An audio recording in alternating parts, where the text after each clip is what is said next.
안녕하세요. 주스입니다. 이번 영상은 IPO 종목인 모비릭스에 대해서 이야기 드리겠습니다. 모비릭스는 설명할 게 크게 많지 않기 때문에 짧은 시간 버전으로만 제작하도록 하겠습니다. 모비릭스는 글로벌 모바일 게임 퍼블리싱 기업이고요. 1월 3주차 공모 정보를 보시면은 선진 뷰티 사이언스, 모비릭스, CN투스 성진이 월화 수청약이 진행되고 청약 일정이 겹칩니다. 그리고 핑거랑 솔로엠이 목금 청약이 진행되고 청약 일정이 겹칩니다. 자, 모비릭스는 비례 방식으로 100% 청약이 진행됩니다. 모비릭스 공모 정보를 보시면은 공모 청약일이 다음 주 19일, 20일 화요일, 수요일 진행이 되고요. 22일 날 환불이 되고 상장일은 그 다음 주 28일 날 신규 상장을 합니다. 공모가 밴드는 1,500원에서 14,000원으로 현재 잡혀 있고요. 공모 금액은 189억에서 252억 정도로 될 것으로 판단이 됩니다. 그 전에 모비릭스가 한번 청약이 진행이 됐는데 연기가 됐거든요. 공모가가 조금 높다라고 판단이 돼서 그렇게 된 걸로 판단이 되고, 그때 당시에 공모 주식 수가 230만 주였는데 이번에는 180만 주로 줄었습니다. 그 전에는 13,000원에서 16,000원이 공모가 밴드였고, 희망 공모 금액은 299억에서 368억이었는데 여기 보시면 많이 하락했는 걸 보실 수가 있고요. 현재 수요 예측 뒤에서 한번 더 얘기 드리겠지만 14,000원 이상의 100% 기관들이 요청을 했거든요. 그래서 아마 14,000원이 초과되더라도 전체 공모 금액이 299억이 안 되는 수준에서 아마 확정이 되지 않을까 싶습니다. 그리고 그전에는 요게 주관사가 한국투자증권이랑 KB증권이었는데 요번에 새로 청약을 하면서 신영증권이 투자됐다라는 게 조금 특징이라면 특징이라고 볼 수 있겠습니다. 한국투자증권에서는 50%, 100%, 200%, 300%에 해당하는 주식수의 청약이 진행이 되고요. 요거는 저가 기준의 금액이고 이거는 고가 기준의 금액인데 제가 판단했을 때는 요 공모 금액은 요 아래쪽 기준으로 미리 생각을 해 놓으시면 될 것 같고 직접 눈으로 한번 보시면 될 것 같습니다. 모비릭스 공모가 밴드 선정은 PER 산출 방식으로 진행이 되었고요. 썬데이토즈, 게임빌, nep튠, 조이시티 요 4개 회사의 평균 PER을 적용해서 산출을 했습니다. 2020년도 추정 당기 순이익 같은 경우에는 약 83억 8천만 원 정도를 예상을 하고 있고, 그 기준으로 9에서 32% 정도 할인율을 적용을 해서 밴드를 선정하였고요. 아마 여기 한 9%, 10% 정도에 해당하는 공모가 밴드가 선정이 되지 않을까 싶습니다.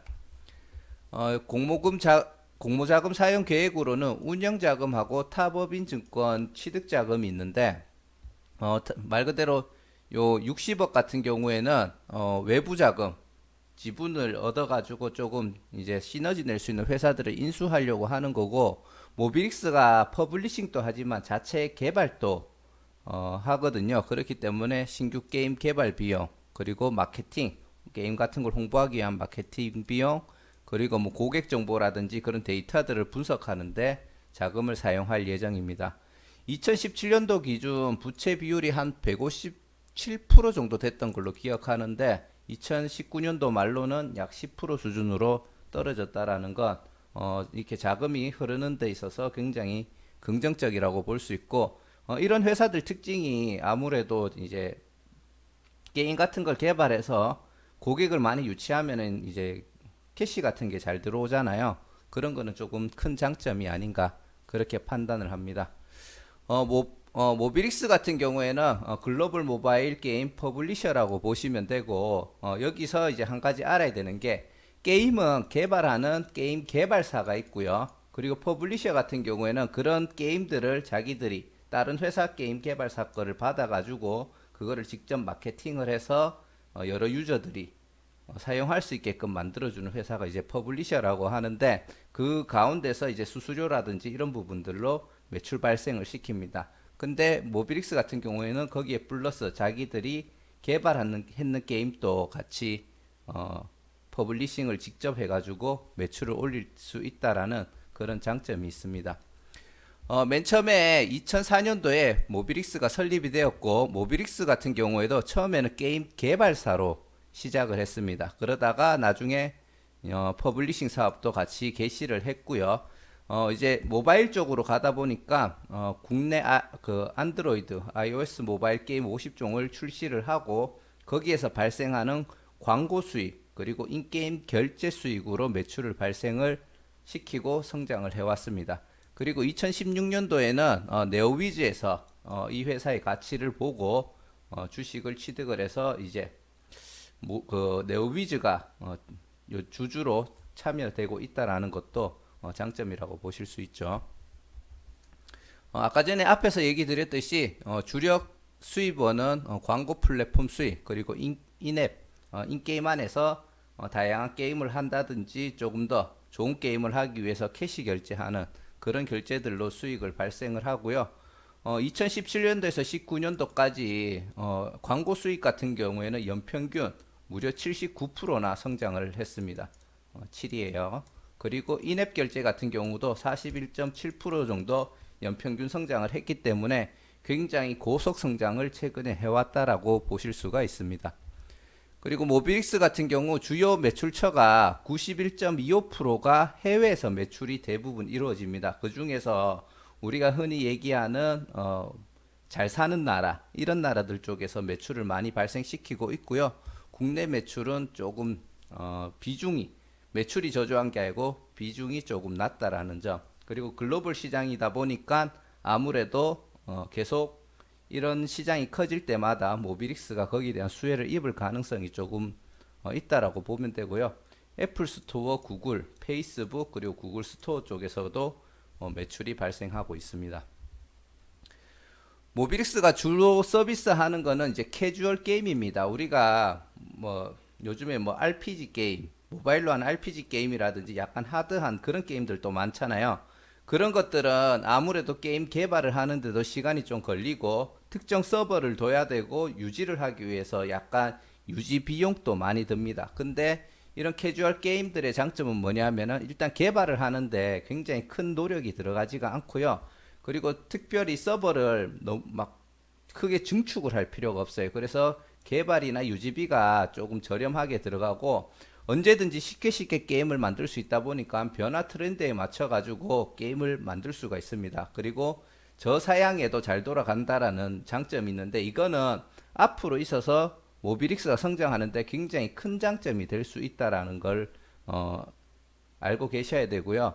매년 30종 이상의 게임을 출시를 하고 그 중에 높은 빈도로 흥행 게임들이 많이 나온다고 합니다. 그건 이제 모비릭스가 자체적으로 자기들 게임을 서로 홍보를 해주면서 마케팅 비용도 절감하고 신작 게임들 이미 고객이 다수 확보가 되어 있잖아요. 그 다수 확보된 고객들을 자체 개발한 게임들로 유입을 시키면서 또다시 흥행 게임으로 이게 사이클을 돌리는 거죠. 그런 빈도가 높기 때문에 장점이고요.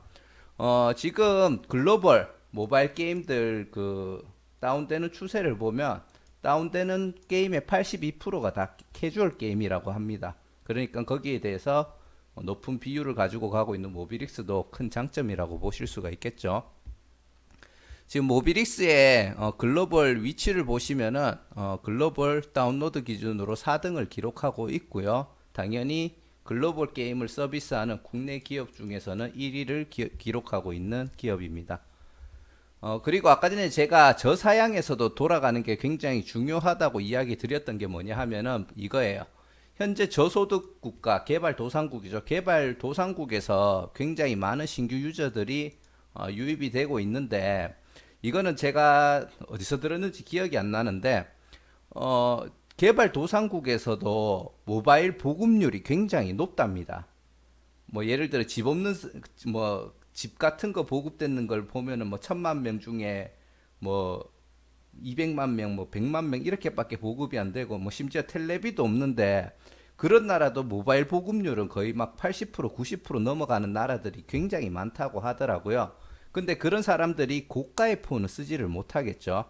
그렇기 때문에 그 실제로 스마트폰 보급률 자체가 나쁘지 않다고 하더라고요. 근데 그런 사람들도 저렴하게 저가로 샀는 폰에서도 이런 캐주얼 게임들은 돌아간다. 그런 게 조금 큰 장점으로 보이고, 맨 처음에 고사양 게임을 못할 때 간단하게 즐길 수 있는 모비릭스 게임은 실제로 그런 사람들도 플레이를 할 수 있다라는 게 있다는 점이 장점입니다. 자, 모비릭스 재무 정보를 한번 보시면은 지금 IPO 스탁에서 재무 정보를 보시면은 전반기까지 나와 있어요.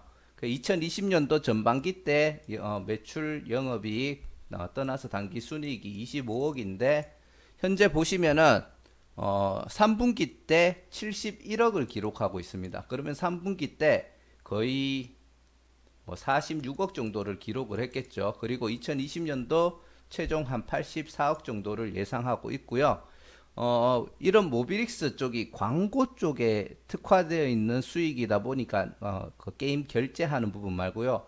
광고 회사들 특징이 약간 반영이 된다고 보시면 되는데 1년 동안 광고 예산을 잡히다 보면은 연초에부터 이렇게 써서 쓰잖아요. 그러다 보면은 그 자본금을 광고 자금을 연초에 아꼈다가 연말에 그거를 조금 몰아서 쓰는 경향이 있고 그리고 그 다음 해 초에 새로 신규 출시하는 제품이라든지 그런 것들을 홍보하기 위해서 약간 후반기에 그 광고비를 많이 몰아서 쓰는 경향이 있다고 합니다. 그래서 그게 조금 반영되는 결과라고 보고요. 그리고 그걸 반영해서 생각을 하면은 총 84억 정도 여기죠. 단기 순이익을 보면은 이 정도 되겠죠. 그러면 올해도 꽤나 괜찮은 단기 순이익률을 기록했다. 그렇게 생각하시면 될 것 같습니다.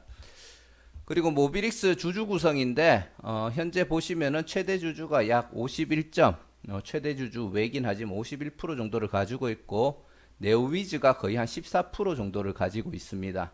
그리고 이제 상장일날 유통 가능한 물량이 32%로 그 전에 그 한번 연기되기 전 데이터랑 비교하면은 오히려 상장일날 유통 가능한 물량이 감소해가지고 조금 더 괜찮은 결과가 나올 거라고 판단이 되고요. 보호 예수 기간도 보시면은 3개월 차 때 나오는 물량이 크게 많지는 않고요. 상장 후 1년째 될 때 약 1.11% 정도가 물량이 나올 것 같은데 뭐 이것도 사실 크게 부담되는 물량은 아니라고 봅니다. 그리고 6개월 차 그리고 네오위즈가 가지고 있는 이 물량도 제가 생각하기에는 크게 유통이 되지 않을 거라고 그렇게 생각을 하고요. 이거 주주 구성 세부 사항인데 보시면은 벤처금융 투자 비율이 크게 높지가 않습니다. 뭐 미래창조, LB선도기업 투자 펀드 20호 딱 한 개의 벤처 투자 기업이 있고요. 약 9% 정도의 지분을 가지고 있는 상태고 그리고 어떻게 보면 이제 2대 주주가 네오위즈인데 네오위즈의 플레이 스튜디오라고도 있습니다. 이게 네오위즈의 자회사로 개인적으로 알아보진 않았어요. 생각이 되는데 요 두 개 회사의 지분을 합치면 약 17% 정도가 되죠. 그래서 이 물량도 제가 판단할 때는 크게 유통되지 않을 물량이다. 저는 그렇게 판단을 합니다. 그래서 이 부분에서 조금 생각해 봐야 될 게, 요 물량이 쉽게 말해서 이제 네오비즈 플레이 스튜디오잖아요. 이 물량은 상장일날 유통은 가능하지만 실제로는 크게 나오지 않을 거라고 개인적으로 생각을 하고 있습니다.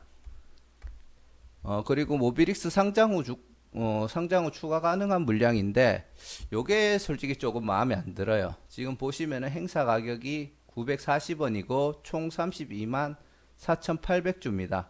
행사 기간이 이미 행사 가능한 기간에 들어와 있고 이 940원이 공모가 1,500원에서 14,000원 기준으로 계산을 해보면은 공모가 대비 6.91%에서 8.95%에 해당한 금액인데 14,000원에 공모가가 확정될 확률이 높다고 했죠. 그러면은 약 6.91% 정도의 행사 가능한 금액이라고 보시면 되고요. 전체 물량의 약 3.5% 정도가 추가가 가능하기 때문에 이게 행사가 된다라고 이제 공시가 뜨면은 일시적으로 주가 하락이 올 수 있다라고 판단을 합니다. 1차적으로 금액 차이가 너무 크고요.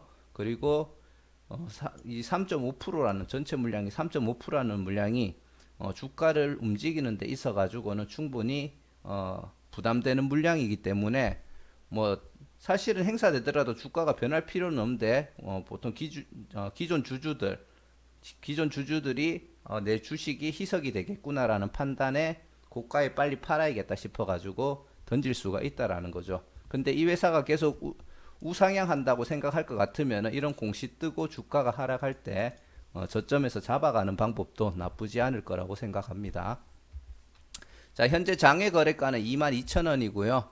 공모가 기준으로 시총이 974억에서 1299억인데 14,000원 정도로 예상을 하기 때문에 약 1,300억 정도를 예상을 해보고 이 기준으로 장외가가 온다면은 약 2,000억 정도의 시총을 기록합니다. 상장일 날 유통 물량은 약 300만 주 정도고요. 전체 물량의 32.4군데 아까 전에 얘기 드렸던 네오위즈 플레이 스튜디오 물량은 제가 거의 안 나올 거라고 판단하고, 그리고 기관들 보면은 나름 수요 예측대 좋은 쪽에 많이 이야기를 했기 때문에 의무 보유 확약 물량으로도 어느 정도 묶이지 않을까 그렇게 판단을 하고, 실제로는 뭐 한 20%대 중후반 정도의 물량이 유통되지 않을까 그렇게 추정을 하고 있습니다. 현재 이 공모가 밴드 기준으로 PER을 계산을 해보면은 약 11.62에서 15.5가 되고요. 장외가 기준이 된다고 하면은 24.36 정도로 충분히 공모가는 매력적이다 그렇게 판단이 되고요. 아까 전에 비교 기업들의 평균 PER은 17.77로 이것도 생각보다 높지는 않더라고요. 자, 수요 예측은 아까 전에 봤듯이 14,000원 이상에 100% 확정됐기 때문에 14,000원에 확정되는 걸로 추정을 하고요. 요 공모가는 바뀌었다는 거 한번 보여드리기 위해서 요게 과거 자료입니다. 한번 가져와 봤고요. 최종적으로 모비릭스 청약 유무 및 전략을 이야기 드리자면, 현재 모비릭스 이전 영상에서는 조금 자료가 기업 설명의 영상도 없었고 자료도 부족했기 때문에 조금 부정적으로 이야기를 했는데, 실질적으로 그 전에 공모가 밴드였다면은 그럼에도 불구하고 조금 부정적으로 이번에 이야기를 했을 거예요. 근데 충분히 공모가 밴드가 하락을 하였고 공모 주식 수가 줄어들면서 괜찮은 가격대에 왔다고 판단이 되고요. 그리고 PER에 대한 개념도 솔직히 조금 제가 바뀐 부분이 있습니다. 그때랑 지금이랑. 그래서 지금 공모가는 충분히 적정하다고 판단이 됩니다. 기관의 경쟁률을 최종적으로 보면은 판단하기가 쉽겠지만 가격이 하락되어서 지금 적정 가격까지 공모가는 내려왔다고 판단이 되고 14,000원에 100% 이상 신청을 했기 때문에 14,000원 정도의 공모가가 확정이 되고, 기관들도 이 14,000원은 충분히 적정 가격이라고 판단을 했기 때문에 전부 다 이 가격에 신청을 했다고 생각을 합니다. 그리고 기관 그 얘기죠. 그리고 이제 약간 미래지향적으로 보자면은 현재 지속적으로 우상향 중인 기업이라고 이야기를 할 수 있고요. 글로벌 모바일 퍼블리싱 기업으로는 충분히 인지도가 높다라고 판단이 되고, 이런 캐주얼 게임들을 만드는 회사들은 모비릭스 쪽에 많은 접근을 하지 않을까, 거기에 대한 수익 상승이 기대되는 부분도 있고, 게임 시장이 뭐 다들 아시겠지만 점점 모바일로 확대가 되고 있습니다. 물론 콘솔 매니아층들이 쓰고 있는 콘솔 플스 같은 것들 있죠. 그리고 다들 많이 하고 있는 PC 게임도 있지만, PC 같은 경우에는 또 잘 보급되지 않은 나라들도 많고, 우리나라처럼 고사양 컴퓨터를 많이 쓰는 나라가 드물잖아요. 그래서 이제 많은 나라들이 모바일 게임으로 많이 치중이 되고 있다라는 점도 조금 긍정적으로 생각을 하고, 개발도상국에서도 스마트폰 보급이 계속 늘어나고 있는 추세이기 때문에 모비릭스가 앞으로 끌어들일 수 있는 시장의 파이가 굉장히 크게 커질 가능성이 있다고 봅니다. 특히 저가형 폰에서도 정상 동작이 가능한 캐주얼 게임들이라는 점이 엄청 큰 장점이라고 생각을 하고, 그리고 지속적으로 현재 상태에 만족하지 않고 매년 30개 이상의 게임을 신규 개발을 하고 그 안에서 자체 마케팅 효과를 이용해서 계속 히트 게임들이 나오고 있다라는 것도 굉장히 좋은 사업 구조를 만들었다고 판단이 되고, 지속적인 성장을 기록해 줄 것이라고 생각을 합니다. 상장 직후에 높은 유동성으로 어느 정도 상승은 충분히 나온다라고 판단이 되고, 만약에 어느 정도 하락이 내려와서 한 15,000원, 16,000원 정도 수준까지 온다면은 비중을 굉장히 낮게 잡으면서 점점 매집을 해서 들어가는 것도 괜찮은 전략이라고 생각을 합니다. 자, 이상 모비릭스에 대해서 한번 이야기를 드려봤고요. 짧은 시간에 마무리를 한다고 말을 좀 빨리 했는데 어떻게 다들 듣기 좋았는지 나빴는지 저는 잘 모르겠습니다. 아무튼 최대한 짧은 영상 만들 수 있도록 노력을 하도록 하겠습니다. 시청해 주셔서 너무 감사드리고요. 좋아요 한 번씩 꼭 눌러 주시고요. 구독하고 알람 설정 안 하신 분들은 구독하고 알람 설정 부탁드리겠습니다. 감사합니다.